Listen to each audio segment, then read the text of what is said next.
অভ্যর্থনা মানে বিদায় অভ্যর্থনা চলছে, তো গামছা দিয়ে সবাইকে বরণ করে নিচ্ছে।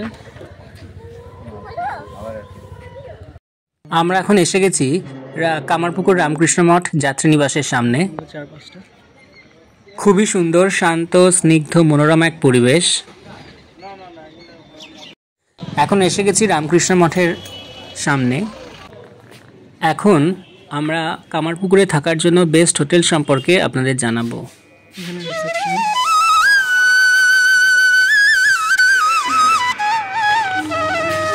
সুন্দর ছবি দেওয়া আছে।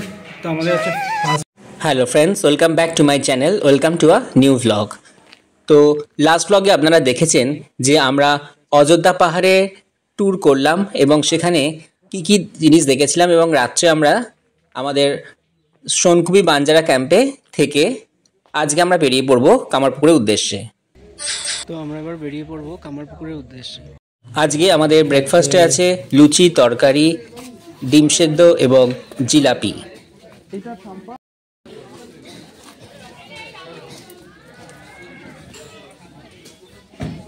তো আমাদের ব্রেকফাস্ট হয়ে গেছে, এখন চলছে বিদায় অভ্যর্থনা। অভ্যর্থনা মানে বিদায় অভ্যর্থনা চলছে, তো গামছা দিয়ে সবাইকে বরণ করে নিচ্ছে।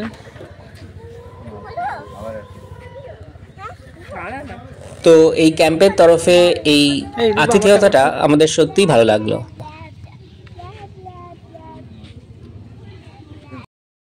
এখন বাজে সকাল 10:15। আমরা রওনা দেব কামারপুকুরের উদ্দেশ্যে। দেন ওখান থেকে আমরা পরের দিন বাড়ি ফিরবো।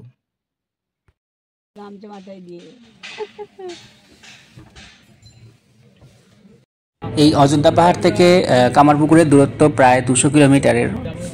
তো আজকে আমাদের বেশ অনেকটাই লং ড্রাইভ করতে হবে, সঙ্গে থাকবেন। To the city streets, we began to feel the fire.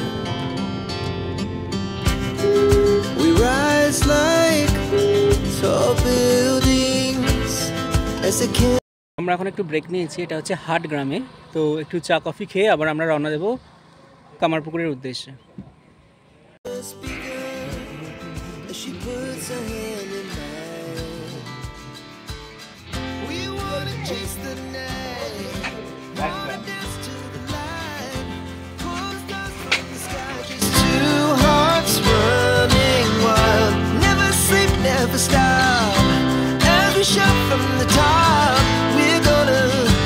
এখন বাজে বিকেল 4টে আর আমরা এখন জয়পুর জঙ্গল ক্রস করছি।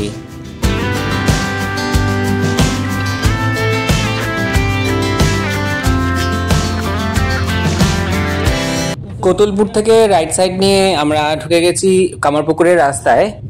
এখান থেকে আর 5 কিলোমিটার কামারপুকুর।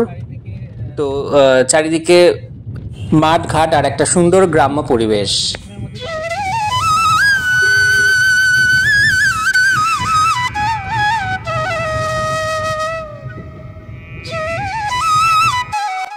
আমরা এখন কামারপুকুরে পৌঁছে গেলাম।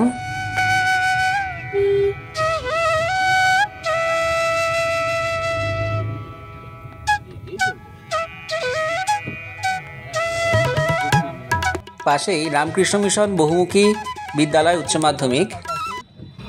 উল্টো দিকে গদাধর শিশু উদ্যান,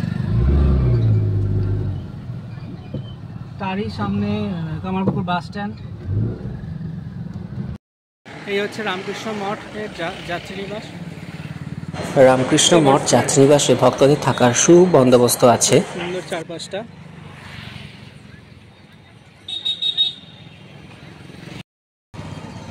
এরই জাস্ট অপোজিট দিকে আছে একটা বিশাল বড় মাঠ, পার্কিংয়ের জন্য খুবই ভালো। এই রামকৃষ্ণ মঠের যাত্রীনিবাসে থাকতে গেলে আপনাদেরকে আগে থেকে বুকিং করে আসতে হবে। বুকিংয়ের ডিটেলস আমি ডিসক্রিপশন বক্সে দিয়ে দেব। আপনাকে ইমেলের মাধ্যমে আপনাকে সমস্ত ডিটেলস জানাতে হবে। রুম অ্যাভেলেবেল থাকলে আপনাকে ইমেল মারফত কনফার্মেশন দিয়ে দেবে। এখানে কোনো ভাড়া লাগে না, আপনি আপনার ইচ্ছা মতো ডোনেশন দিতে পারেন। এখন বাজে 5:15। তো আমরা এসে গেছি কামারপুকুরের রামকৃষ্ণ মঠে।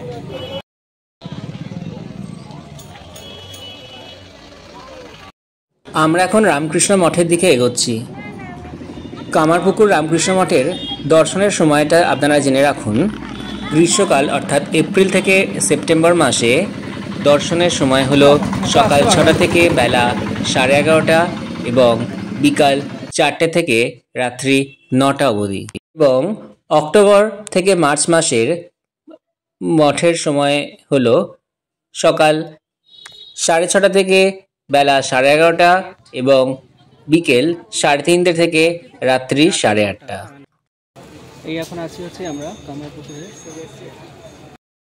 এখানকার হচ্ছে সাদা বোঁদে বিখ্যাত। এই যে সাদা বোঁদে, বোঁদে হচ্ছে 120 টাকা কেজি। সাদা বোঁদে এখানকার বিখ্যাত।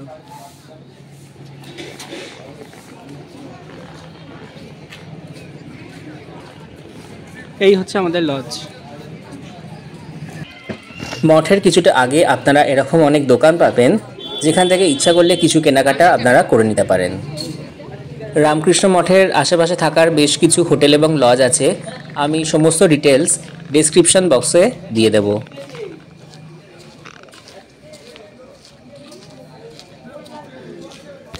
পাশেই আছে, এগুলো সবই আশেপাশে।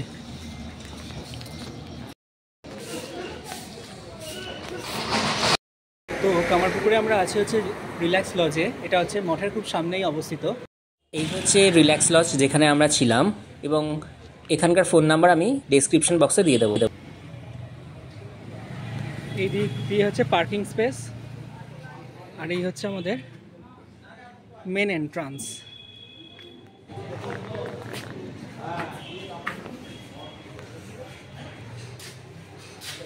এখানে রিসেপশন। এটা কোনো পেড প্রমোশন না, আপনাদের সুবিধার্থে আমি এই রিল্যাক্স লজের রিভিউটা দিয়ে দিচ্ছি। খুব সুন্দর ছবি দেওয়া আছে। তো আমাদের হচ্ছে ফার্স্ট ফ্লোরের রুমটা।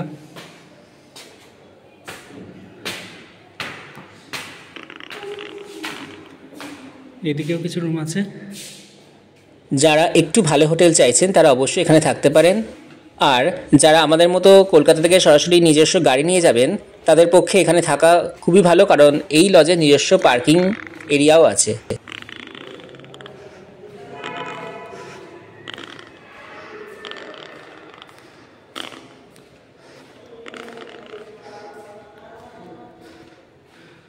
আমরা আছি 28 নম্বর রুমে।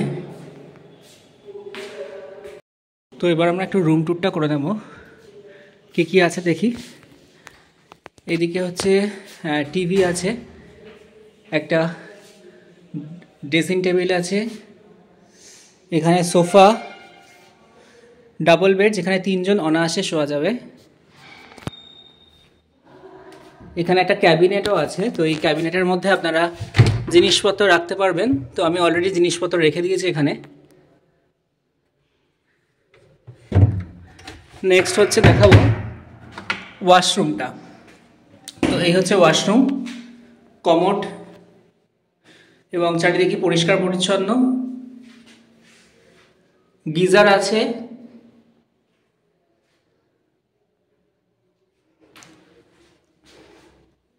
আর এখানে বেসিনটাও খুব সুন্দর। এই হচ্ছে আমাদের রুম। তো এর ভাড়া মোটামুটি 1400 টাকা। এখন আমরা ডিনার করতে এসেছি। তো আমাদের এই রিল্যাক্স লজের নিচেই নিজস্ব রেস্টুরেন্ট আছে, তো আপনারা ওখানে খাওয়া দাওয়া সেরে নিতে পারেন। তো আমরা নিয়েছি ভাত, সবজি, পনির, চিকেন আর রুটি। আজকের ব্লগটা এখানেই শেষ করছি। দেখা হচ্ছে নেক্সট ব্লগে। যারা আমার চ্যানেলটিকে এখনও সাবস্ক্রাইব করেনি, প্লিজ সাবস্ক্রাইব করে দেবেন। ধন্যবাদ।